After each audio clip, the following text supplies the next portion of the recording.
Alright, before I say anything else, I need to make my intentions clear and explain why this is important. I want to say this now. I do not hate Ganz, and I especially do not hate Webkinz. Webkinz are a product that I not only love because they're adorable, but also because they played a big part in my life and hold personal meaning to me. I don't hate them. So, why am I making this video? Why criticize something if you don't hate it, I hear you all thinking? Well, simple. I want Ganz to succeed.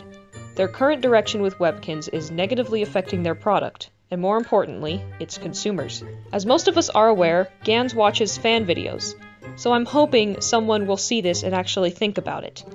Though the chances of that happening are rather slim. Maybe sending this video to them will help a little bit so that they know that people are actually mad about the things mentioned, of course, if you agree with me. However, I doubt Ganz will listen. They have not listened to their fans thus far, and I do not think that will change. I will be splitting this video into 4 sections. 1. What made Webkinz' popularity drop and the fans leave? 2nd. Could it have been prevented? 3rd. How can they fix it? And 4th. Will they? Now, I've received backlash in the past for criticizing Webkinz and Ganz. Please keep in mind that criticizing something you love does not mean you hate it, and it does not mean that you should stop loving it. As an artist, I can tell you that if it weren't for people telling me what I was doing wrong, once I knew where I was messing up, I could work on fixing it. And I improved. Ignoring criticism can ultimately lead to nothing improving, and sometimes it just gets worse instead. Criticism is not a bad thing. I've also heard the argument that there are always going to be people who like Webkinz the way it is right now. Although that is definitely true, the majority of people seem to be displeased with the current state of Webkinz. As a business, you should always focus on what the majority of your consumers want, because they have the majority of the profit. Never focus on the small amount of people who like what you like. If you want people to spend money on your product, you need to pay attention to what the people buying that product actually want. Otherwise, they'll stop buying it. Hopefully this helped and you understand me a little bit better. Now let's begin. When Webkinz was released in 2005, it was rather successful. The successfulness would grow to a popular trend by 2006, which lasted until around mid-2010. Over this period of time, Webkinz would gain many fans, forming a sort of mini-fandom similar to that of Littlest Pet Shops. Thus was the birth of Kinstagram and Kinstube, as I'm sure most of you watching are part of. During its popularity, Webkinz would have over 1 million accounts, raking in more than $100 million in 2006. They would release multiple pets each month, sometimes as many as 14. And they created the popular puppy line of Webkinz. Around 2010 to 2012, they had the Webkinz road trip throughout the US and Canada. There were games, a raffle, contests, and free stuff. I was fortunate enough to go to 2 of these, one the day after my birthday, ironically. Ganz would also release the Signatures, a special line of plush pets, which actually were a collaboration with another company from what I can tell, although the exact company is not clear. Many people would say the Signatures were very popular. To some degree, that's true. The Husky, Timberwolf, Aussie, Arctic Fox, German Shepherd, etc. all sold very well, but the majority of Signatures did not. I don't see anyone paying $400 for a camel, hippo, giraffe, raccoon, rhino, bear, gorilla, chimp, gazelle, elephant, pig, owl. You get the point. All of this, and the website was fun, charming, entertaining, and there was lots to do. So then, what went wrong? Webkinz was a cash cow. They were going so good and working so well. Why did they fall so hard? Well, many would say they were just a fad, a trend, like, silly bands. But they didn't have to be. Earlier, I compared Webkinz to Littlest Pet Shops.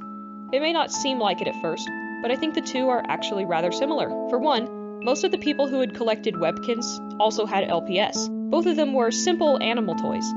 Both have or had an online game, but most importantly, both had a very special type of charm. They were so adorably innocent and fun, both so simple yet so fascinating. Both were easy to fall in love with. Now, the big difference between them, and I don't mean the size or material, littlest pet shops are still well known, sold in most stores that sell toys, and are gaining new fans all the time. Webkinz, on the other hand, has faded into obscurity, are almost impossible to find in stores, and the fandom is shrinking fast. So why did one fall and the other stand strong? 2 words. Deluxe membership. When Webkinz was released, it was not actually free to play. You couldn't make an account unless you had a code from one of the stuffed animals. Once you made your account with your Webkinz code, you got 1 full year of membership and full access to the game. Once that year ended, you had to buy another plush pet in order to regain full access. This was actually an ingenious idea. Ganz would make a stuffed animal, presumably not for very much, at least less than $15 to make. People buy these and get not only a plush to treasure, but access to a game. They get the plush forever, but to keep the game, they needed to buy more plushies. With this system, Ganz got lots of money. Kids got adorable toys and hours of fun. Everyone was happy. Everyone got what they wanted. For whatever reason, Ganz decided to make Webkinz free to play.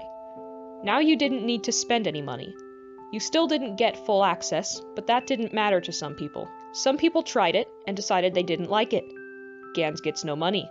Some tried, liked it, but quickly got bored since they weren't collecting and they probably got tired of either their pet or the limited activities. So Ganz made Deluxe membership. With Deluxe membership, you didn't need to buy any pets. You could just buy this, which gets you not only the same access as collectors, but more access than collectors. Which means if you loved Webkinz plush and you love the Webkinz site, you have to now pay double, $15 per pet plus the extra membership fees. I've seen people say we shouldn't complain about Deluxe because otherwise Ganz would get no money and go bankrupt. This would be true for games such as Club Penguin or Animal Jam, because for Animal Jam, the membership is the only way to get money for the site. The toys might contribute a little, but they are a small portion of Animal Jam. Most Animal Jam fans only come for the website. But with Webkinz, the plush pet was the membership. You know those AJ gift cards you can get at GameStop? Plushes were the Webkinz version of that. Plushes were necessary. They were important. They were what got Ganz the money. Before Deluxe, you actually had to spend money in order to play, which might seem like a bad way to run a game, but it worked for Minecraft, so. Speaking of Minecraft, a free mini demo for Webkinz would have worked. Give a smaller, very limited version of Webkinz as a demo. Put reminders that the full game has much more options and activities, and list some places Webkinz are sold. Boom. Money, and there's a free version. Anyways, back to my point.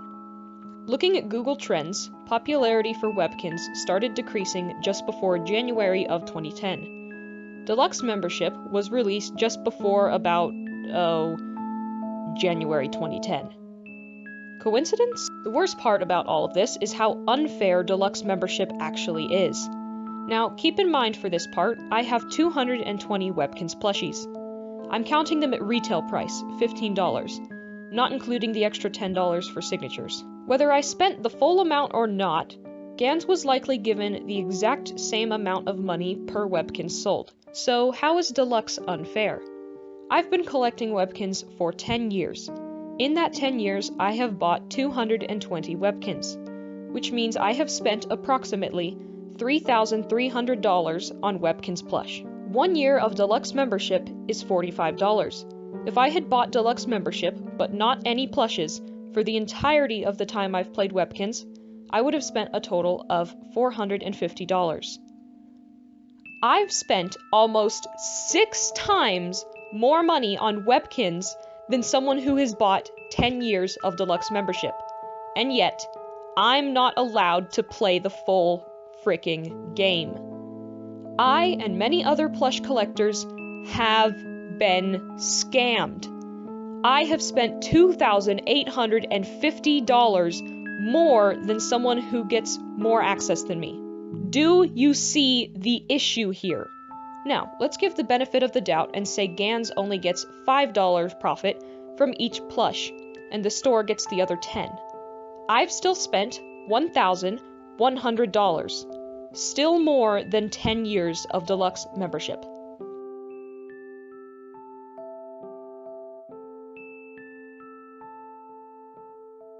Fast forward to 2012. The Webkinz road trip is cancelled. Fast forward to 2013. The signatures are discontinued. Fans throw a tantrum, call Ganz to cry for a bit, and the fandom shrinks even more. Fast forward to around 2016-ish. After seeing everyone so upset about losing the signatures, they assume people liked signatures solely because they were realistic. Okay, yes, some people liked them for realism, but it seems to me that the main reason people liked them is because they were very well designed and had visual appeal beyond realism. Many of the ones people liked were popular animals, with beautiful markings, such as wolves, huskies, Australian shepherds, and Bernese mountain dogs. Basically, they were freaking adorable!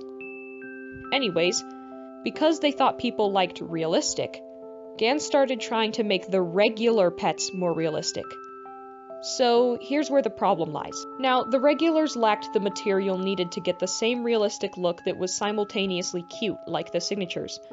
But now that Ganz was trying to do that anyways, the regulars also lacked the charm that the previous regulars had. So now, the plushes had neither the visual appeal of signatures, nor the adorableness and charm of the previous regulars. So the fans said, and turned to just collecting signatures and pre-signature regulars. Ganz realized this wasn't working. So they thought to themselves, hey, the old Webkinz sold great.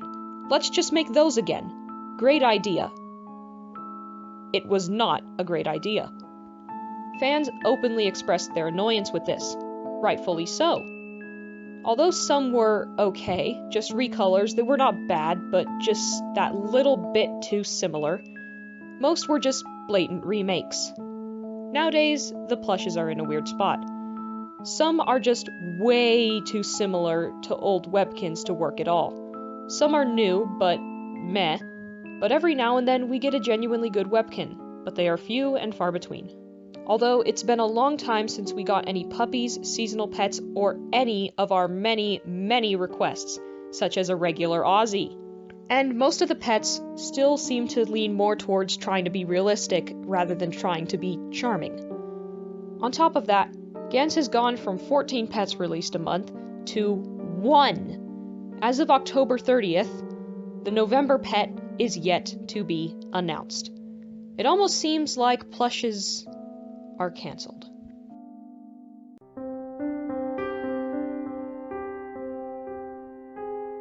How could Ganz have stopped all this from happening in the first place? Simple. They never should have made Webkinz free to play. The free to play feature set off a domino effect that ultimately brought Webkinz down. They went from unavoidable, adorable, popular brand to obscure product that no one remembers, and those who do either don't care or are begging Ganz to fix things. Maybe if the plushes never lost their charm, it would have been okay. Or if the road trip still went on, spreading awareness. Or if the deluxe idea was scrapped. Or if the website had kept the charm that it and the plushes once had. What ifs won't help it now. Only Ganz can fix this, but they don't seem to care about it.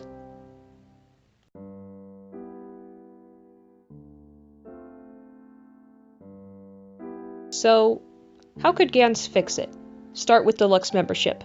The system is a scam. Instead, try this. You can pay for deluxe membership in the normal fashion of buying memberships like it is now. But, once someone has entered in 100 Webkinz pets, they get it for free. Perhaps using the old system of needing to renew it each year with a pet, to encourage people not to just stop after that. That's the most plausible option, I think. But here's the one I would wish for, but I also believe is unrealistic and may be too far gone to work. Remove deluxe membership completely, and remove the option to play Webkinz without having purchased a pet. But, of course, the people who haven't purchased a pet and have accounts now, let them stay. Maybe have a mini demo people can try for free, like I mentioned before. And, maybe bring back Dicekins? I like Dicekins. Of course, this option would require a change in pets, which wouldn't be as hard to accomplish as you think. Look at which Webkinz pets sold the best. Replicate that, but also don't. Don't just remake old pets. Remake the concept. Love puppies, clover puppies, and peace puppies all sold pretty well, right? Make a new puppy in the same pattern with a similar theme, such as seasonal ones like Clover and Love. Maybe autumn puppies, something like that. Ballet puppies and cheer puppies didn't sell well, right? Quit using that pattern and the concept of hobby-based pets. There's also the option of turning some of the online-only pets into plushes, which seems to have worked well in the past, and could work well again if Ganz uses the right designs. Just try to bring the charm back to Webkinz plushes. I would make suggestions for the website too, but I've noticed my ideas for the website seem to be personal preferences, and are thus not suggested. Although, I can assure you, Ganz, as far as plush and deluxe membership, the vast majority of your fans agree that you need to change, big time. There's a reason fans buy mostly the Webkinz of old. There's a reason stores don't sell Webkinz anymore. There's a reason you're not getting $100 million a year from Webkinz anymore. You are making bad decisions.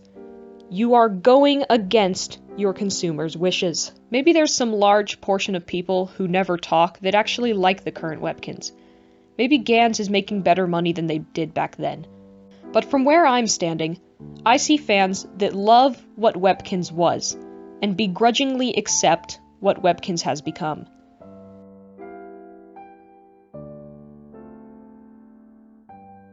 One last comparison to Littlest Pet Shop. A little while ago, they were in the same boat. Everyone was upset over the weird new toy designs. After much complaints, Hasbro must have realized how angry everyone was, 'cause they made the toys look much better. They brought back a small portion of that missing charm. They did this because the fans told them they were angry. You can't just remain quiet about this. We need to tell Ganz we're upset and why, and raise our voices up about this, so that they know that it's not working, and they know that they need to change.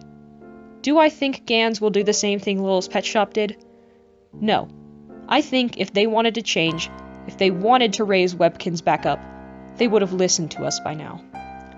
I believe that they are trying to make Webkinz an online-only game. I believe they're trying, but I wanted to try anyways. I want to at least raise my voice on this as loud as I can. Maybe someday they'll notice. Maybe someday they'll fix it. But, until then, let this be a warning to everyone. Listen to your customers.